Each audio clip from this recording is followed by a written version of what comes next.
Good evening. Welcome to the 12-Man podcast, live back on Facebook after Mark Zuckerberg got his finger back out. So we're live on Facebook. We're on Spotify, Amazon, all the good stuff. Got me, Steve Jackson, I need to say main host. I might as well just stick main host. It's the same every week, so we're going to stick with that. Mr. John Donovan's with me. Evening, John Dam. Good evening, your co-host, John Donovan. Good God. And he's back on for a second goal. He won more, he gets a hat-trick ball. He was promoting his own podcast last time, but he's going to promote his own little business venture he's going on. Mr. Jack Dobson's with us. Evening, Jack. Evening, gents. How are we doing? Yeah, good, mate. You? Yeah, laughing, living the dream. Thank you very much for popping on. How's the family, Jack? No worries. Yeah, you might hear a crying child in the background at some point. He's due for bed in about an hour, so it gets a bit grumpy now. So do I, to be fair, so it's fine.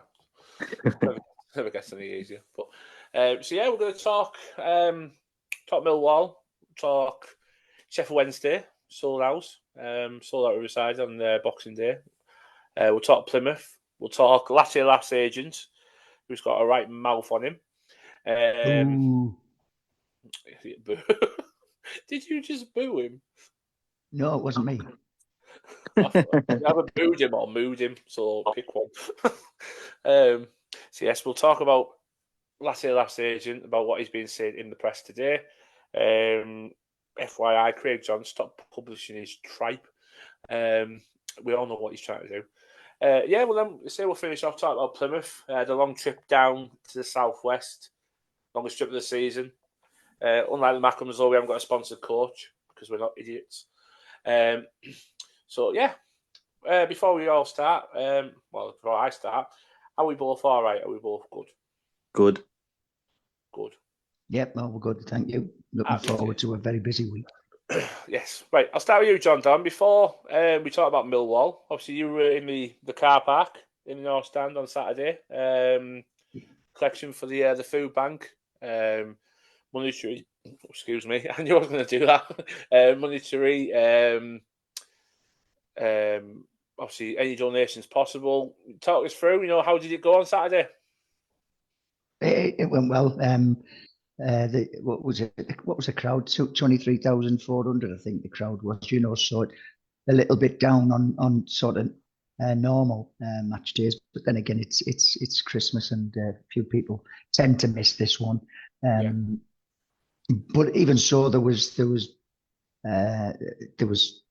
absolutely loads of people came up with their bags of shopping and money going in the collection buckets. So they've done really well. I spent 10 minutes talking to a Millwall fan who donated quite a bit, which was lovely to see. And he was telling me of what they do in their community. And it was brilliant. Obviously everybody gets the impression that Millwall are sort of a nasty club. We've got nasty fans, but that's only a tiny part of them. He was talking and he was discussing about the former chairman, the one who passed away, and his involvement in all the community projects that they do. So it was great to hear. And like I said, seeing lots of regular borough faces come up, chat, leave donations. It was excellent. It was great to see. And I approached one guy. He had two big bags, and I thought he looks like he's struggling. So I approached him, and he shrugged me away. He said, "No, you don't want this." So anyway, I found out that he went to the donation van, put all the groceries in, and in one of the bags was a pheasant, obviously dead, but I didn't realise that. That they would take that, so somebody's going to have a nice pheasant for Christmas. What a random thing to take to. It was, yeah. He let me look in the bag as he handed it over, and it was definitely a pheasant. Yeah. So yeah. I wouldn't know how to do it. Can you do them in the air fryer? I've no idea. What do you do with pheasants? You can do anything in them air fryers. Yeah, that's true. Yeah. So, but yeah, it was a fantastic day. It was bitterly cold, um, but the warmth and generosity of the Borough fans and also travelling fans made it worthwhile. So, I haven't got any figures in yet from the food bank, but once I do, I'll put it on social media. Let people know how much we collected in money and also in kilograms of foodstuffs. Oh, good stuff. It's a worthy cause. Well done to everyone obviously involved that donated, that helped yourself. And the is it MSF? I'm going to call them MSF. Yeah, Support Middlesbrough Forum. Supporters Forum. Yeah. Yeah, I got it wrong last week, so I want to make sure I get it right. So yeah, well done to all them. Yeah, keep an eye on the socials. We'll let you know how things went and what was collected ready for the obviously the Christmas giveaway that they'll be all doing next week when all the families that need it get what they should be getting. So yeah, right. Let's look at the team. Jack, I'll come to you. Yep. So obviously we've had a bit of discussion on here for a few weeks about the keeper situation. Yeah. What's your opinion on it all? Obviously, he made a big decision on Saturday. He brought back in Sol Bryn, took out DN. What did you make of that decision? I'm pretty pleased with it. Personally, myself, I'd done it myself. He's made a few mistakes. He's been getting a bit of stick from our fans, hasn't he, Dieng? So yeah, he took him out the firing line a little bit and shot Bryn in, and yeah, he did his chances no harm, didn't he? Well, that's it. I mean, was it something that you obviously when DN came back from his illness? Did you think stick with Sol Bryn, bring him back in? What was your opinion at that time? Wasn't really sure, he didn't really do much wrong, did he? But I didn't expect him to go with Bryn on Saturday. To be honest with you, I thought he'd stick with Dieng just through. If he's a bit better with the ball at his feet, isn't he? But yeah, he made the choice, and yeah, it was a good one. Yeah, I think Bryn's actually not Bryn, obviously Sol Bryn. I'm not talking about Gavin Stacey or anything. I think he's getting more comfortable with the ball at his feet. Yeah. Well, Don, what did you think of the decision to bring Sol back into the team? It was a surprise when we were like at the collection point, and the team news came on our phones. It was a surprise, but one that was fully justified. So I can't knock it. I mean, there was a question asked in the Gazette recently by Craig Johns to the fans panel. Of which 12 man, and I know you've been involved in that as well, Steve, and others.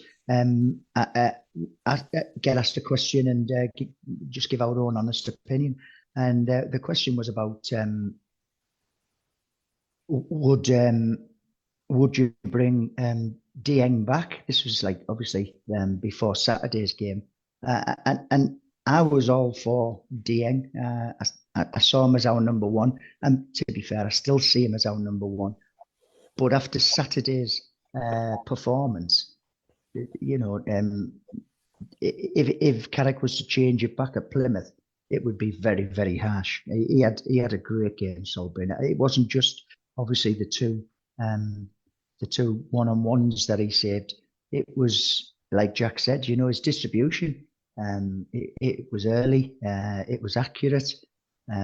He came and collected balls into the box quite comfortably. He just looked. He looked at ease, and he thoroughly justifies staying in the team for the Plymouth trip. Yeah, he's. I think that's the thing, isn't it? I mean, you mentioned it there. The thing that most impressed me was every cross that came in, he was more than happy to go and try and collect, try and retrieve, and take control of the situation. Something that Dieng's, he comes out and punches the ball a bit, but he's not one to grab it unless he's 100%. That he's going to get that ball. Yeah. He's not one to climb over people in front of him. Whereas Sol just took people out. He didn't care. He was like, "I'll batter him out the way." Yeah, he come and got a corner in the first half, didn't he? Yeah. That was the one I was thinking of as well. To be quite honest, he just the ball was swinging in. He just went straight out, grabbed it, and even though he was there was players coming at him like from the side. He just brushed them aside, kept his composure, and just rolled it away. And you thought, you know what, that's a number one that does that. That's not a fill-in. That's someone that's confident enough to say that I'm good enough to be your number one now. So, and he has made the step up through the leagues. He's done his times away in the other leagues as well. So Leyton Orient spoke massively of him of last season. So was it Leyton Orient? Did I just say that right, or was it Swindon? No, Leyton Orient, I think. Yeah. Yeah, one's at Swindon. Yeah, it was it Swindon. Have I made that was up? it? I don't know. No, I think it was at Swindon. Yeah. Why have I said Leyton Orient? Zach Hemmings at Leyton Orient now. That's it. I knew one was at Leyton Orient. There you go. See, even the perfectionists make mistakes. Never mind. I know. I think so highly of myself, don't I? But no, he's come back in Solbrin. He we saw him at Harrogate, winning goal at Harrogate. He looks like he's grown out as well. He's become a bit more, I suppose, mature. He's obviously got older, hasn't he? He's played a bit more football. He's not just played a couple of games a season now. He looked like he was ready then. And yes, he obviously made a bit of a mess of the 5-0 against Stoke. Yeah, we can write that one off. Yeah, we'll just write that off. We didn't enter the League Cup this year, which is to United. But he came back in. Obviously, when Dieng called in sick against Oxford, he came in, did the job. Got brought out for Burnley and Leeds, which at the time I saw for the right reasons. You want someone experienced in goal for them type of games. Very difficult, but yeah, he filled in on Saturday really, really well. But and if, like you said, John, if he gets dropped now, then it's a big, massive mistake. But we'll come to the goal, John. Them two linking up again, Latte laughing his ass, because we weren't our brilliant, sparkling, quick best from the off. It took a bit of time to get in the game. Obviously, Millwall had a couple of chances, but as soon as we hit that, they hit that goal button and the 1-2 between Latte laughing his ass. I think as soon as you took that touch beyond the last defender, I don't think it was going anywhere else but that bottom corner. Well, yeah, I mean, it was, what was it, 10 minutes into the game and we took the lead, Decent move between the pair of them, like you said. It seemed to have some sort of good understanding building. And it was a great finish. Obviously, earlier we'd seen the Millwall player have a similar situation one-on-one after, was it Edmundson who put a back pass a bit short? Yes. Is that the one? Yeah. Solbrin sort of made himself as big as possible and saved it with his feet. I mean, if we'd have gone 1-0 down there, it would have been a very, very difficult job to get it back, because Millwall, whenever they come here, they're always difficult. They're always a difficult side to beat because they work and fight so hard. So when we took the lead, I was pleased. I was hoping, that we would settle down, improve our play, because it was a very, very poor opening few minutes for us. We seemed to be giving the ball away at every touch. So I was hoping that the goal would settle us down and we could go on and sort of take control of the game. But it didn't work out like that. Millwall were dogged, and we had to dig in and match them.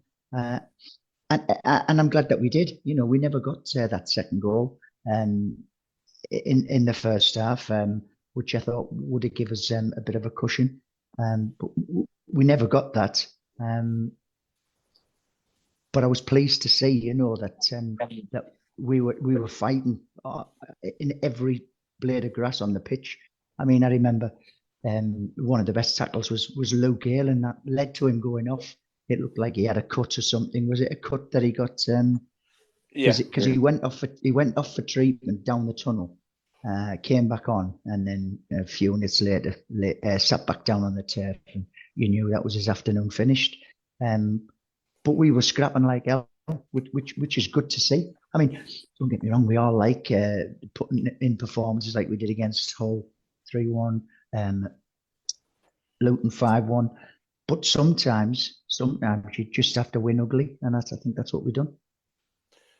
No, you're absolutely right. It was one of them performances where you really do have to dig in. Millwall, you know what you're getting with Millwall. And they say, especially with Macaulay Langstaff starting up front as well. Obviously, local lad to us, not to Millwall. And they say, you know, Jack, you obviously know a lot about Macaulay with his time at Stockton Town. Yeah. For people that obviously only saw him Saturday, you know, what kind of striker is he? You know, he's a poacher, isn't he? He's a goal scorer. He'll get on the end of crosses. He'll do the hard work. He'll run around, and yeah, he's a typical poacher. But I'm not sure Millwall are that type of team who are going to create them type of goals for him. Yeah, I thought that. You know, obviously he got his sniff in the first few minutes, and it was the type of chance I thought he took away because he did it so much for Stockton, for Notts County. He's done it for so many clubs that he's been to. Obviously, he's got his big chance in the Championship now. But it's good to see Langstaff doing really well. Definitely, he's taking his chance really well as well, especially with Colburn. Obviously being injured as well at the moment for Millwall, he's going to get a lot more chances. So, yeah, hopefully him and Big Dunk up front will do the job, you know. But I mean, the game itself. I mean, John was saying there, really, Jack. It was quite scrappy. It wasn't, you know, it's very stop start. It was, you know, obviously Alien went off, came back on, went off again. Dijksteel came in. You didn't really see Ben Doak involved as much as you usually do. It was really quiet. Wasn't the prettiest of games, but Millwall were no pushovers. We all knew what Millwall were going to come and do was limit our chances. But yeah, it's a scrappy affair. But all that matters is we got the 3 points, didn't we? So well, that's it. It's you know, it's a results-based business, isn't it? And, you know, and I know they would never want to leave Neil Harris on a down point. You know, obviously his last game in charge of the Lions. You know, club legends. You know, something's obviously going on because he says it's time for him to go. Yeah. You know, they are where they are. You know, not exactly a million miles off where we are. So something's happening. But you know, good luck to him. I don't mind Millwall. I've got a little soft spot for Millwall. So yeah, I don't mind him. So as John said, you've got to win ugly sometimes, and that's what teams are going to come and do to us now. They know how we play. They're going to come here and try frustrate us. Well, that's it. Plus, being the home side, you know, we've got to show our initiative. We've got to show our front foot, and we did that at times on Saturday when we really had to. So I wasn't, you know, too downhearted about how we played, etc. But John, the big one for me, because I wasn't expecting it when the team news came through. It's probably a good thing he did start because of the type of, you know, players that Millwall had up front. Was Vandenberg back, very quietly just snuck back in, and it was like he's never been away. You know, he fitted straight back in against, and it's another partner for George Edmundson to play with, and I thought he was brilliant again. Yeah, he was. I mean, and it was a surprise to me also that he didn't. Carrick didn't introduce him from the bench like slowly, like he does with most people coming back from long-term injury. But like you said, he slotted in, and it's like he's never been away because he was excellent. He just looks like a Rolls Royce, just purring in the centre of that defence and cleaning up loose balls. He never looks flustered, you know.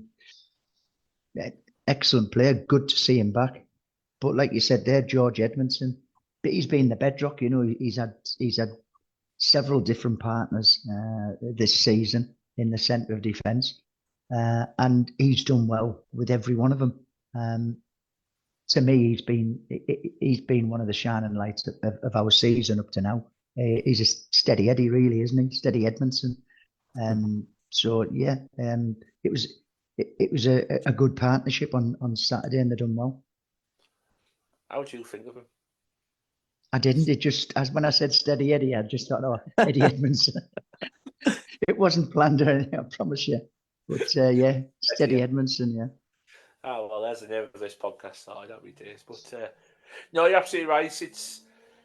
He's been our player of the season, to be quite honest, Edmundson. I can't see past anybody, look at anybody. I know Finn has been fantastic. I know Conway's been brilliant since he joined. Last year he's fought. But for consistency, he's been there. I know people go, well, what about Morris? He was until he was injured. Yes, but he's been injured. Edmundson's been in every game.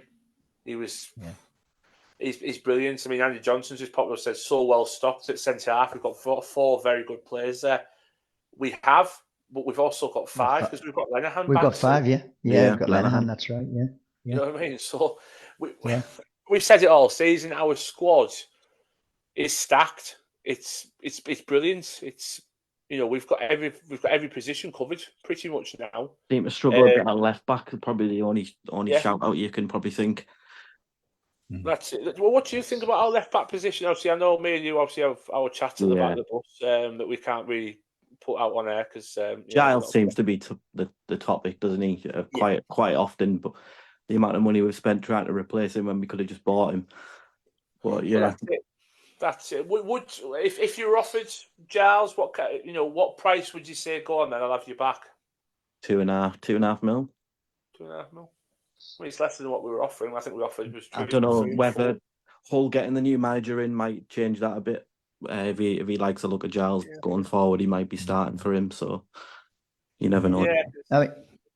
I think Borges is he's a bit hit and miss. He has games where he looks out of touch, and then on Saturday he looked really competent. And he was getting involved in quite a number of attacks. So he had a decent game. The left back position might be one that is addressed or looked at in the January window. We don't know, but Borges done well Saturday. I just hope that he can continue that form. He did, because as I say, it wasn't the easiest player he was playing against either. They say Romain Eze was. Is that how you say his name? I don't want to confuse him with the other guys. I thought he was. He terrorised us last season when they came to Riverside. When the wall came and beat us. He was very tricky. Yeah.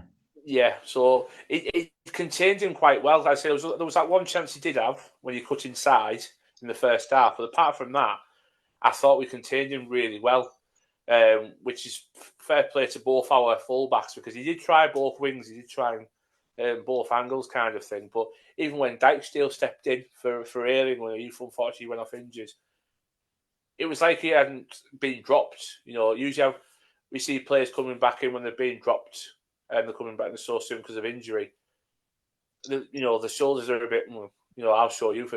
He just slotted straight back in, and it was just natural. And that's the type of squad we've got this year. We're all in it as one, which I love. I absolutely love. I haven't seen that for, I'd say, nearly 10 years when we went up. So, maybe the omens are nicely in there. Fingers crossed we've got something going. It's good.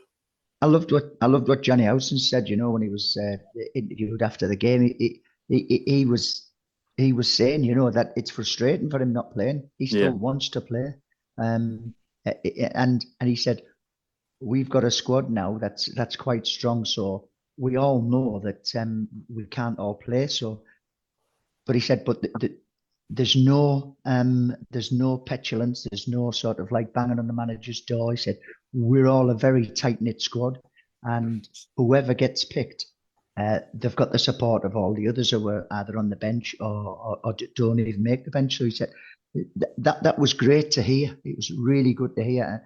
And,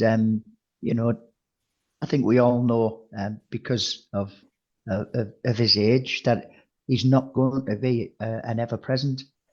But I tell you what, on Saturday, Johnny Howson was immense, absolutely fantastic. He uses his experience just to find where to go. He hasn't got the energy of Aidan Morris. He hasn't got the energy of Aidan Hackney. but he doesn't need to use that because he knows where to be on the pitch. He just conserves his energy, and experience does that for you. He was great, and it's good to have him like back to full fitness, and like say another option for Michael Carrick in midfield. Just when you think you're seeing the end of Johnny Howson, isn't it? He starts bringing out these performances again and rolling back the years. Yeah. But he said again. He said, I loved that type of game. I loved the battle with George Saville. He said Sav's a great player. He said he's a great man off the pitch. He said, but we had a good battle there. And he said I really enjoyed it. And to be fair, I think Howson came off better of the two. Definitely. He did. I was a bit fearful about George Saville coming back because he's one of them players when he comes back with Millwall, he usually does quite well, unfortunately. But we can take another player we contained really well. But I'll hold my hands up. And I've got to say, the last few games when I've seen Johnny House, I thought, are we starting to see not the fall off, but the start, the little dip that you get when you get towards start the end. Yeah. You don't want to admit it, but you can see it in front of your eyes, and it's quite hard to watch because you love them so much, kind of thing. But Saturday, he was there again. Like you said, John, he doesn't have the energy anymore to be doing the box to box run that he used to do, but he did it in a clever way. He used his movement quite clever, and he was in the places where he needs to be at his own pace, and he dictated everything in midfield for me on Saturday. Yeah, like I said, great performance. It was absolutely. And he spoke really highly as well about Sol Bryn as well, didn't he? He said after the game, he absolutely loves Sol Bryn. It's good for your captain to come out and say something like that, isn't it? Especially someone coming into the squad that's quite new. I know he's been at the club for years, but it's someone that is third, fourth start in the league. And he's got the club captain singing his praises in the local press. For me, John, on that can only mean good things for him, and it must bring him a little boost in confidence as well. Lift his shoulders a bit high and say, I can do this. Well, of course, I mean, and also, sorry, Jack. Also, seeing him picked ahead of Dieng on Saturday, that's a big call. That's a big call for Carrick, and it will have done Sol Bryn no harm whatsoever. And then, like you say, for the captain to come out and sing his praises, deservedly so after the performance he put in, it can only help him grow and help his confidence improve. Yeah, you're absolutely right. I mean, Jason's just popped on. Even Jason. What's scary? We paid $7 million for George Saville. Howson had his number. Imagine if his age wasn't against him. How much would he be worth right now? He's not far. Exactly, He's not wrong, is he? You know what I mean? It's we. To be fair, in the moments when we did pay that money, we paid some silly money for some stupid players. Ashley Fletcher and Big Britain. Belonga. Yeah, I remember going to Blackburn away, and we had 30 million up front, and you thought, are you having a laugh? I think we won 1-0. It was because Son Belonga practically belly flopped in the goal. You know what I mean? He wasn't 15 million. He was a brilliant championship striker, and if you talk to fans of Forest and Posh, he scored goals for fun. Yeah, but like every other striker, seemingly, when they hit that A19, it seems like all the powers, like Space Jam, just disappears from your legs, and you're like, where's the whole gone?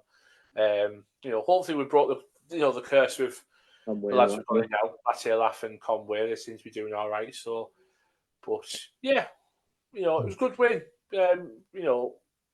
We could win 1-0 all season now for the rest of the season, and we'd go up.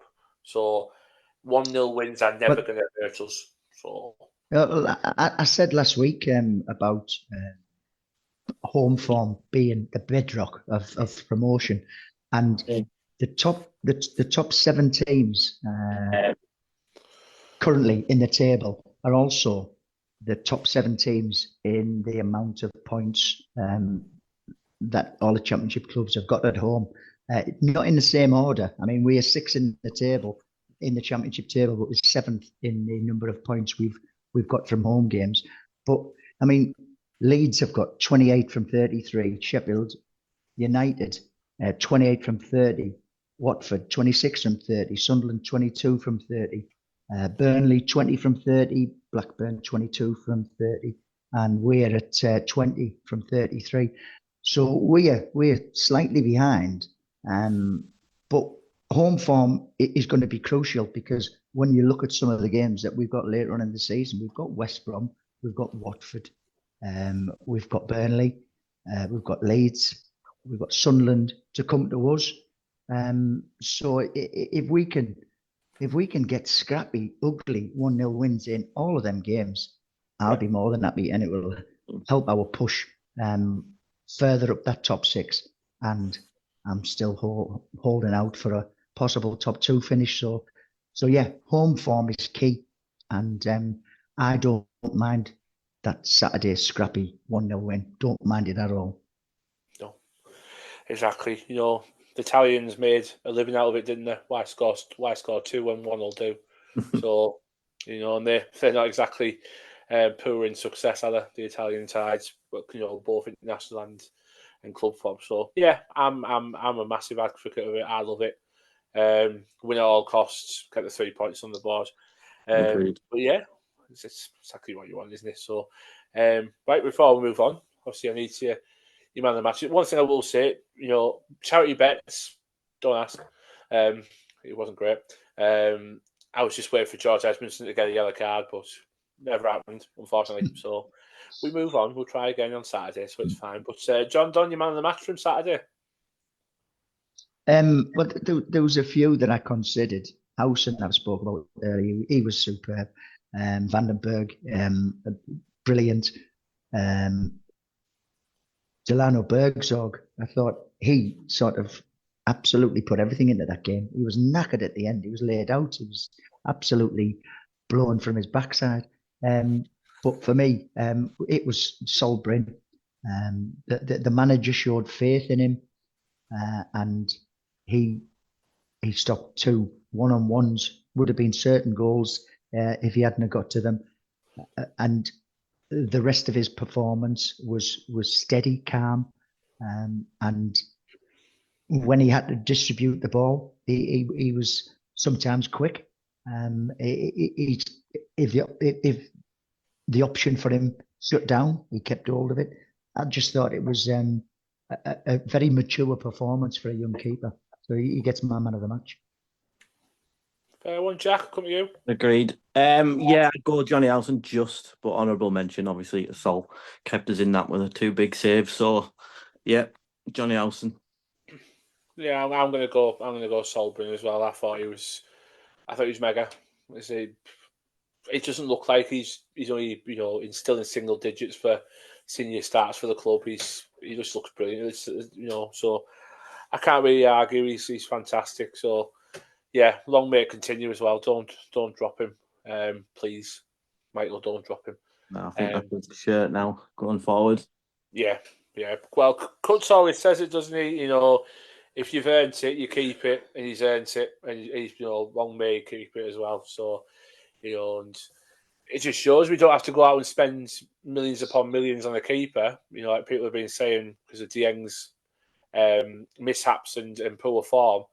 When you've got an academy product like that, that'll do the job exactly the same, and the way Zach Emmons is going as well, it looks like he's going to be the same in a couple of years. We've got some cracking. We've even got Ainsley Pears doing quite well at Blackburn as well. Exactly, another one that came through the academy.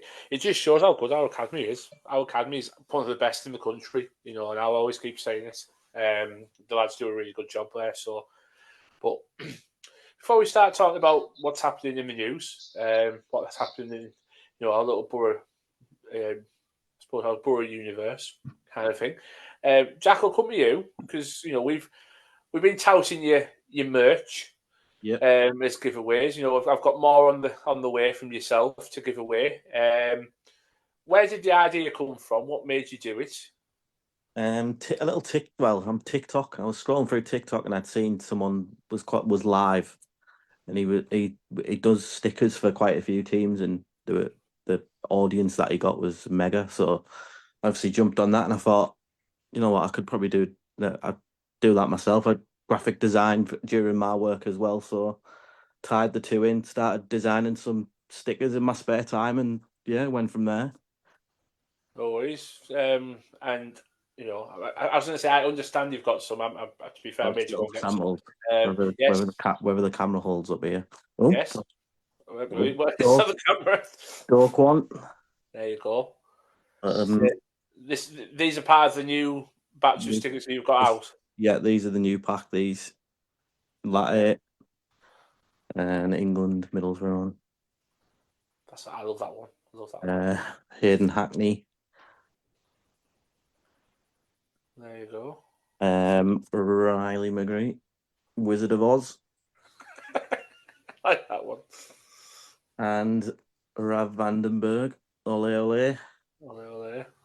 Yeah, so you get 4 times each of these stickers in the pack, and 2 of the England flags, so 22 stickers in the pack.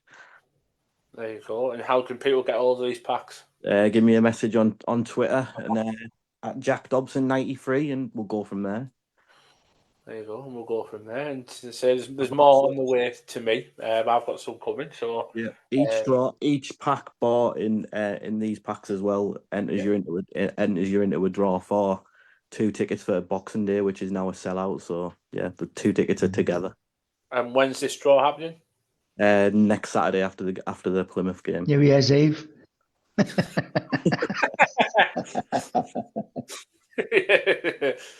Oh, dear me. So there you go. You know, celebrate 3 points on Saturday. You might bag yourself 2 tickets. Exactly, and see if you can go and get yourself to the Boxing Day game as well. But yeah, there you go. We'll put all that information on our Twitter page or X page, whatever. Good. Jack, are you just doing it for Middlesbrough now, or for now, or are you going for now? Yeah, expand? I might expand in a few coming years, months, knows, but yeah, just Middlesbrough for now. Yeah, good. Oh well, good luck on that.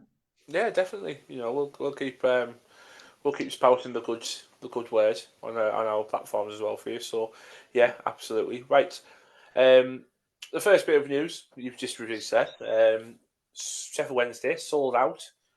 Another big crowd on Boxing Day. We do tend to have a big crowd, John Don, on Boxing Day. It always tends to be a big seller. But to sell out, you know, a good week or so before Boxing Day, that's mega, especially after what happened with the ticket office as well. Yeah, it is. I mean, yeah, you're right in what you say. Boxing Day at home is always it's always a popular game. But obviously, with Sheffield Wednesday being the opposition, they've sold their end out, which it's going to lead to a fantastic atmosphere. And the game itself should be good. You know, we are doing well. They're not far behind, actually, after a terrible start. They're not far behind, so it's going to be very interesting. And like you say, with a packed Riverside, it should be superb. Yeah, you're absolutely right. Obviously, speaking about Sheffield Wednesday, because they've snuck up, haven't they? They say 1 defeat in 6. They've snuck into the conversation for the top 6 now. So, you know, by the time Boxing Day comes, say they play Stoke on Saturday, so it could be a conversation. They could be sneaking towards the top 6. You know, West Brom have obviously, you know, had a bit of a struggle last few games. I know they beat Coventry midweek last week, but you know, lost at Watford on Sunday. They find it hard to score goals. I think they've only scored, was it 7 at home all season, something like that? Yeah. So it's really random, which is ridiculous, especially from a Carlos Corberan side as well. So, but yeah, you know, they could sneak in. There were other teams we spoke about to watch at the start of the season as well. So, I think that depends massively on Danny Roll, doesn't it? He's gone in as favourite for the Southampton job, hasn't he? So, see what comes of that. Yeah, well, that's it. You know, his work there is being seen outside of the Sheffield area. You know, like you say, Southampton are current favourites. I think from what I heard today, the only stumbling block may be the amount of compensation that Southampton will have to pay. But anyway, we'll see what happens. See if he's still in charge when the visitors on Boxing Day. Carlos Corberan was another one linked as well, so they're only going to weaken some opposition for us anyway if they do go that route. Yeah. Yeah, well, as long as I keep away from Michael Carrick, that's all I care about. That's fine. But speaking, John, of people that are gaining interest from outside the area, a certain striker's agent was at it again today, spouting off what was, and I quote, "Something is going to happen in January." He's just asking for more trouble again, isn't he? Well, you know, when Craig Johns interviewed him, he always intimated, you know, that the Premier League was where he wanted Latte to play, because, like you said, every player wants to play at the top level, which is I fully understand. And then he mentioned the fact that it's where the money is, not just for the player but for the agent. So that's the agent's job, I suppose. It's to look after the interests of the player, and not necessarily the current club that they're at. But it is unsettling. It's very unsettling, and it's something as a Borough fan you don't want to hear. You know, January is only 2 weeks away, and you just don't want to hear that. We want Latte to be a Premier League player, but with us. And if we don't make it this season, then by all means, say to him, okay, then talk to other clubs, but just give us 6 months, see if we can make it, see if you can make it with us, you know. And then you've got the agent man bumping his gums, and it's just annoying, really, isn't it? Bumping his gums. What a say. Are you of the same persuasion, Jack? You know. Yeah, exactly the same. I think he's trying to line his own pockets, isn't he? Seems to be every transfer window that he's making comments. So who knows what happens in January? But hopefully he stays with us. If he gets into double digits, do you think he'll attract more than the £20 million that Ipswich were offering him? Possibly, very possible. But there was only a few months ago, there was several Borough fans wishing that we took the 20 million for him. Yeah, so, it was. You're absolutely right. The amount of comments we got for saying, no, we've done right for sticking with him. There's one, I suppose, famous Borough fan, Craig Ignat, said to me, I'll have 20 quid for you right now. You won't make 20 goals again. We won't get 20 million again. Well, not being funny, Craig, but you better start counting your pennies, because I think that's going to be coming in at some point. So, you know, any charity you want, Craig, doesn't bother me. But yeah, I can't see him not seeing 20 million again. It's just, he's got something that all teams want, is a quick striker, and his reaction to stuff like that is rapid. Well, that's it. And he scored spectacular goals, hasn't he? With his head, with both feet. You know, you saw him at Watford. At Oxford, he scored 3 goals, 2 with his left foot, 1 with his right. Scored that great header against Sheffield United. So yeah, he's got pace. So yeah, he's a little bit raw, but teams in the Premier League, especially teams that are struggling, they might be willing to pay that money. And to be honest, every player has got the price, and if the club receive an offer that they see as acceptable, then they'll take it. You know, I'm just hoping that we have some good replacements lined up. I mean, you look at the guy at Leeds. I know he's not a striker, but that's Tanaka. They got him from the German second division for about 2 million quid, and he looks an absolute steal. There must be others about. There's got to be others about, and Kieran Scott will know them, surely. Yeah, you're absolutely right. You know, there is some steals about. You know, I remember a certain club buying a midfielder from America that was not very well known, and look where he. I mean, obviously he's on the medical table at the moment, but apart from that, he's had a cracking season. So there is some talent to be unearthed out there. You know, you don't have to spend millions upon millions. You know, there's teams in the Championship that proved it. You know, even if you look at Norwich, look at Borja Sainz. He's absolutely ripping this league apart at the moment. I don't think he cost Norwich much money at all. And he could be going for millions upon millions in January. Well, was he free? Was he a free transfer? I think so. Yeah, I believe he was a free transfer, wasn't he? Yeah. Says it all. I mean, that's great business. That's fantastic business. Now, whether or not he stays at Norwich and he has it could be a one-off season, or he could earn them a fortune if he moves in January. It doesn't matter. I mean, there's other players about who can, especially in the Championship, who can make an impact. And if we do lose any of our players, obviously, particularly we're talking about Latela, then I hope that the club have got a few replacements lined up and ready to spend some money if we get a big chunk of money coming in. So I'll ask you both, if we did get a big slab of money put in front of us, and we do. I'm not saying would you sell him, yes or no, because we'd all say no. I fully get that. And we do accept it. It is enough money for us to say, yeah, go on then. Name me one player that's out there. He wouldn't be... Go on. Tom Cannon, maybe. Not a bad one. You got one, John? No, I haven't even thought about it. No, I haven't. He's been there, done it in the Championship. 4 goals at Preston, scored at Stoke.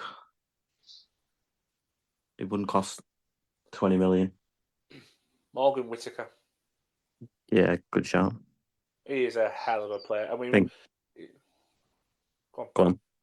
I was going to say, he's we saw him at Plymouth last season. And he absolutely, along with Finn Azaz, ripped us to pieces down that left-hand side. They were dangerous.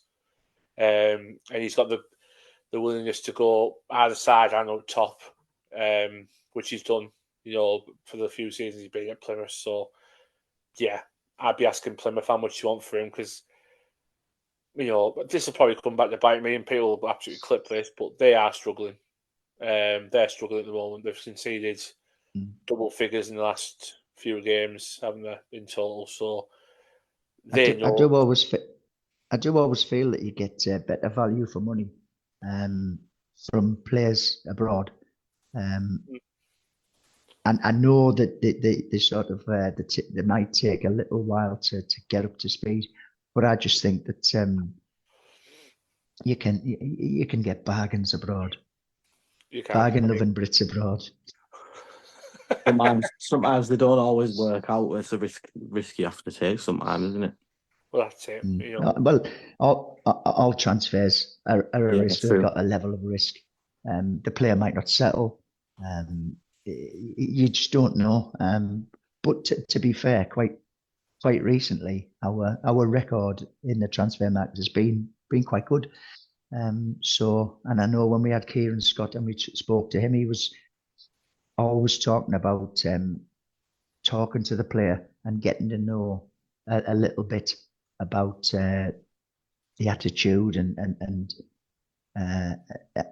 that's a bigger part of whether we sign them as their ability with the ball is, if you know what I mean. So yeah, it's always a gamble, but we'll just have to wait to see what January brings. It's going to be a bloody long month. I know that.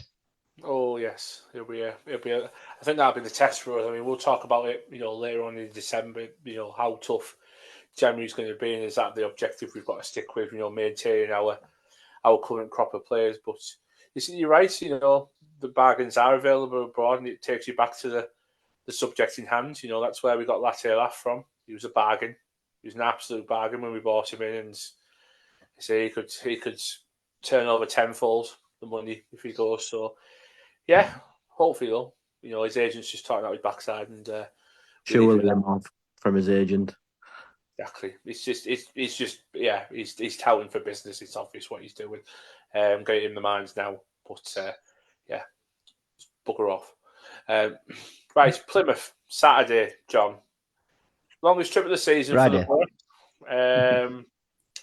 You didn't make the trip with us last season. We're now going to show you what the Southwest has got to offer when we go down.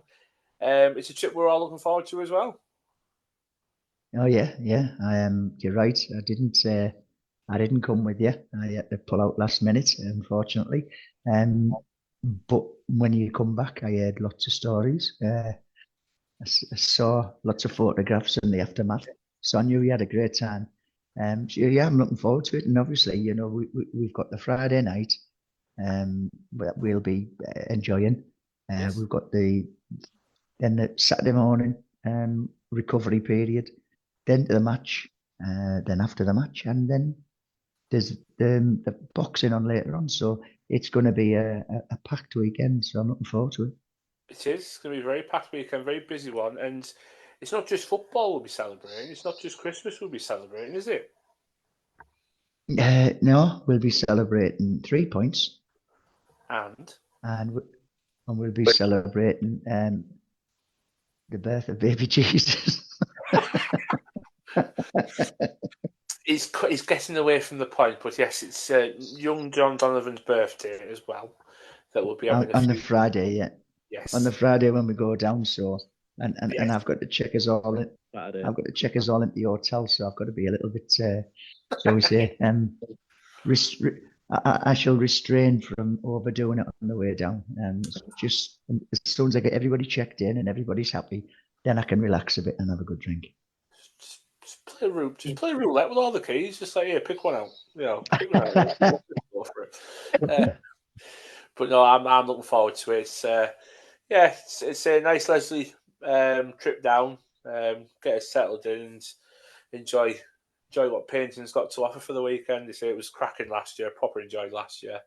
A few sore heads on that bus coming on was it was probably one of the worst trips possible coming home. So I'm not even going to sugarcoat it for you. It was absolutely horrendous, especially with the rain. Well, that's it. I mean, yeah, exactly. You look forward to the weekend, but then you realise after 2 nights, 2 days on the beer that you've got that journey Sunday to make. But it has to be done.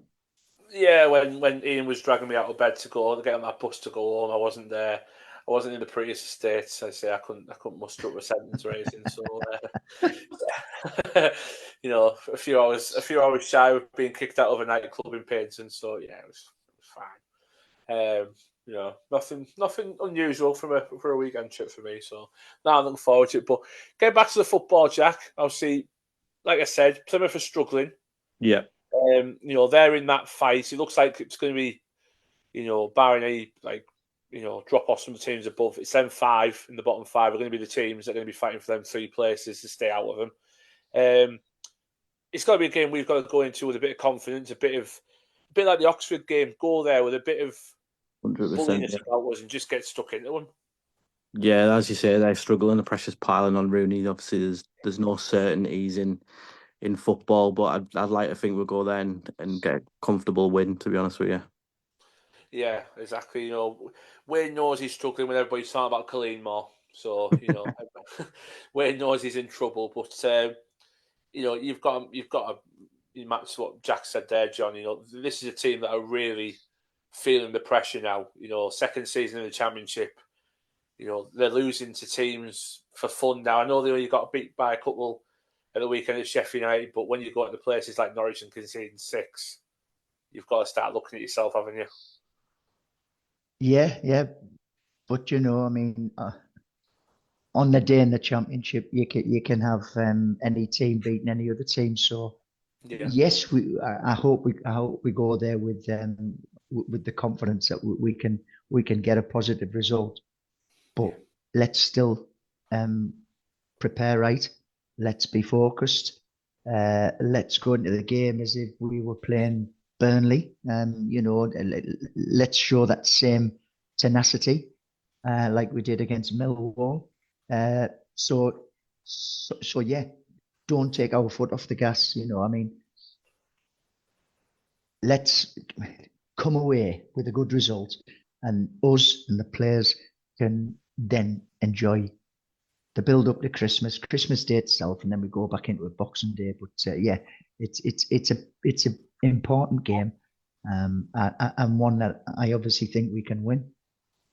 Yeah, same. And one thing I forgot to mention, Jack, obviously he won't be ready for Plymouth, but there is talk just before New Year of Aidan Morris being back fit and ready to go for the push in 2025. I mean, that is a massive boost, isn't it?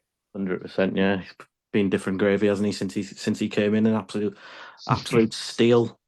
Yeah, well, hopefully there was talk of him even making Boxing Day, so who knows? I can imagine that, him turning up Boxing Day. Well, yeah, Riverside could be blowing its roof off before the start. So yeah, it's the squad's there, isn't it? We're ready for the Christmas running, because this is the start now. This is the Christmas running. But between Plymouth and Burnley, it's 8 days, 3 games. There's games after that, because even the gap between New Year's Day and Cardiff is only 3 days. So quite favourable run of games as well. We've got, as you say, Plymouth, and then we've got Sheffield Wednesday, Boxing Day. Burnley's obviously going to be a tough home fixture, but then we've got Hull, who was down struggling again on New Year's Day. So yeah, we could pick up some points. Exactly. Yeah, we need to. I mean, I've looked at the fixtures for the other teams above us, and there's quite a few of them where teams above us are meeting each other. So we're going to pick up points somewhere as long as we get our results right. But that might be interesting on Boxing Day if Howson's in the team and him and Barry Bannon, having a head-to-head, because there's some experience there, isn't there? Combined age of about 140. Comparing Zimmer frames at Christmas. See my Zimmer frame. No, mine's better. I'll hit you with it. No, it's yeah. I love Barry Bannon as well. I proper love Barry Bannon. I wish we signed him years ago. He's just one of them midfielders that is a pain. He's brilliant. Yeah, he might be slightly younger than Johnny Howson, but he just seems to have been around for decades, doesn't he? You tell his airline that he's got a Bobby Charlton going on. You know what I mean? Like, he is flapping in the wind. That he needs to realise I need to let this go. So, but maybe I'll shout it on Boxing Day, see if he gets the hint. But back to the main job at hand. What we need to obviously now try and get some money for our charity, our charities. Jack, I'll start with you. Yeah. Score, anytime goal scorer. Go. I'll go comfortable 2-0 and Finn Azaz on his return to Plymouth. Oh, imagine that. A big shush to the home fans as well. Oh, absolute housery. John Don, come to you. Well, I'll change mine. I was going to go 2-0, so I'll make it 3-1. And I'm going to go for Conway. Conway. Okay. You think Conway will start over Latte Laugh? Who knows? Never know. Well, you never know. It's Michael Carrick. I'm going 3-0. Hayden Hackney and Dyke's there. We have a card as well. So there you go. Nice and easy. Simple 3-0 win. Don't muck about. Get me back on that bus. Get me in the pub. That's all I care about. And hopefully, we might as well, because you mentioned it, I might as well ask the pair of you. I'll start with you, John. Fight prediction for Saturday? Usyk. Usyk round 8. Wow, you think they'll knock him out? Wow. Okay. I'll go Usyk points again. Fury 7. I think Fury will clonk him. Because he had the power to do it, he just didn't do it. Yeah, you'll be pleased to know. You'll be pleased to know that we've got a pub sorted for this, so that's definitely shown the fight. So, yes, look very much. We're there. We're all together for those that are interested in it, and it might not be everybody's cup of tea, but we'll be there. Yeah, I think Jade's already said she's going back to the hotel, so that's already tapping out. So, But yeah, That's what she's telling you. She's nipping around the corner to Flares. give me a taxi to Torquay. Get me in Pot World. It wouldn't surprise me, it wouldn't surprise me. But no, I'm looking forward to the boxing. It's gonna be a cracking fight. Yeah, I just think he's figured him out. He did it with John T. Wilder, and he absolutely annihilated him second time. So I think he'll do it again. I really do. But I could be really wrong. I'll be honest with you. I hope you're right. I hope Fury does win, because obviously British. But you put me on the spot, and that's why I said Usyk. So I know his favourite. Fair enough. That's fine with me. And just like that, we're pretty much done.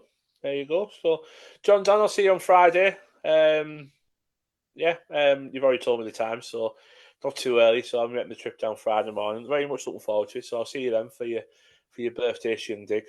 You won't be seeing him properly by the time we get to that travel lodge. I'll tell you that now. Jack, thanks for popping on, mate. Always a pleasure to have you on. One last time, give your stickers a good plug. Where can we get them from? Jack Dobson 93. Yeah, I've got quite a few out, so if you just go scroll through my page, you'll see them all, and give me a message if you want any, and I'll sort you out. There you go. And keep an eye out on our pages as well, because we'll do some giveaways for the stickers I'm getting as well. So, and to the people that listen, comment, like, subscribe, keep us recording this every week. Thank you. We'll talk again next week, and we'll chat then.